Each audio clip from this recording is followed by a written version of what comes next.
Good morning. Today, let's talk a little bit about your life and everybody's life and all life. And we're looking at a tree. By the way, this tree, my dad planted when he was 18 years old, and he was born in 1929. So you do the math. It's 2010 now. It's been a while. Looks like a pretty perfect tree, doesn't it? Very perfect. Very beautiful, very stately. Seen a lot of things, good times and bad things. But let's talk about yourself. Do you look at other people and say, oh, they're lucky because they were born with this, with that, with beauty, with money, with power, with over there, over here? Do you always envy people? Well, let's use this tree to tell a little story. This tree is right next to the house I grew up in. My mom lives. We're staying right now for this week. As perfect as this tree is, you're going to see some things about it that is actually just the opposite of what you think, what you see. Why? This actually is a deformed tree. Doesn't have a chance. Should have been cut down, thrown out. It's a waste. Well, you're going to see how it's not a waste, and how that imperfection actually formed in this beautiful tree that you see. What we have here is, you're going to notice a lot of things under the tree. Picnic table. There's a chair swing over here. Traffic going by, of course. And you're going to notice some huge, monstrous branches underneath. The reason Dad never cut these branches off is because he wanted us kids to have something we could easily climb up and sit in and hang out in. And even I'm going to go down. See this small branch? It's cut off, just hanging there. Well, Dad didn't want that taken off either. Why? You would be amazed at how the little kids love to hang on that tree branch.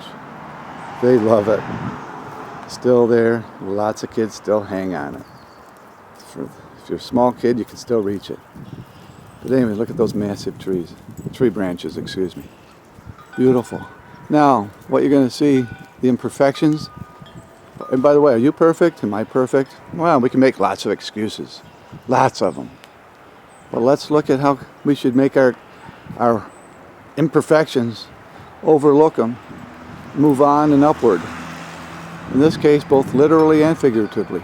I'm going to kind of scroll up the tree here, and you're going to notice something in a minute. There's a fork that branches out. So it branches out, it actually splits into two massive trunks, I call them, heading forward, upward. And it's actually all the way to the very top. All the way to the very top. So it's actually very imperfect. Very imperfect. It's defective. Should be cut down, right? Well, look at, you saw it from the outside. It's beautiful. What it did was learn to work with what it had. No excuses. Simply kept on growing. And actually, I think it's actually made it stronger. The branches from one trunk to the other trunk are intertwined, actually making it stronger. Stood up some pretty awesome winds and pretty massive loads of snow and ice. And it's still very, very healthy, as old as it is.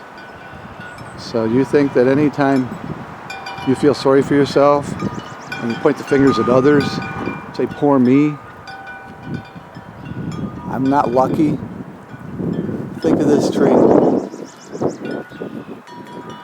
Think how imperfection actually became perfect. That's the beauty of it. That's what made it so awesome. There's a branch here. Look at the way that grew.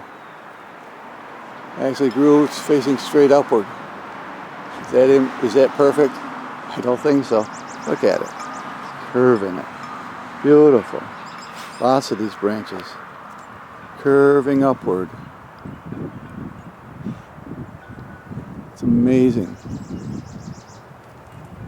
It's actually probably the most imperfect tree I've ever seen, yet the most beautiful tree. Certainly not your normal Christmas tree. See what we miss when we start looking at the positives and move forward. We move backwards. And I'm going to be walking backwards. I want to see this tree again for its true beauty. By the way, this tree also lots of life. Squirrels, chipmunks, birds. Protects them, feeds them. Food and shelter. Happiness and joy. You can hear the birds in the background right now. Are you missing just a little bit by overlooking so much about what you have? Instead of making excuses, move forward, upward. There's my brother-in-law. By the way, talk about moving upward and forward. And his truck, you've probably heard, it's a diesel. He burns 70% of frying oil from the restaurants. He has for many years before it became very popular and apropos. He didn't get real fancy. Put some simple strainers on. And there's quite a bunch of strainers to clean that, to clean the grease, the oils. But 70% he's been running on for years now. Saves a lot of money. It's very environmentally friendly. And actually, he thinks it gives him actually more power than he had from pure diesel fuel. So, again, there's just coincidentally a couple examples of how you turn one thing into something pretty awesome. But look at the beauty of the tree. Look, it's perfect, isn't it? Almost perfect looking. Just every time you start feeling sorry for yourself, think of that tree, the imperfections, and you use them as strengths. Makes us different, unique. That tree is unique. Became an awesome, beautiful one. It's a memorial to my dad. Actually, a memorial to what life really is. You can hear my dogs in the background playing. They play pretty rough with each other. They're two sisters.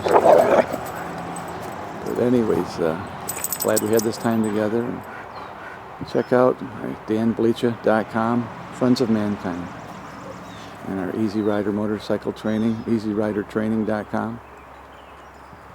We talk about this, we teach this, and we also can help you to help yourself to grow, to develop, to use your weaknesses, make them into strengths, become happier, healthier, wealthier, wiser, more loving.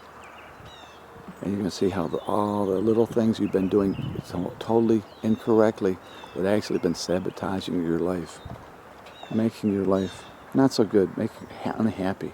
You should be happy. It's more stressed when you should be just loving life. More loving, more giving instead of taking. Turn selfishness into giving. And you also empower you to change other things, other people. Take and modify it a little bit to make it work. So we'll see you later. Bye now.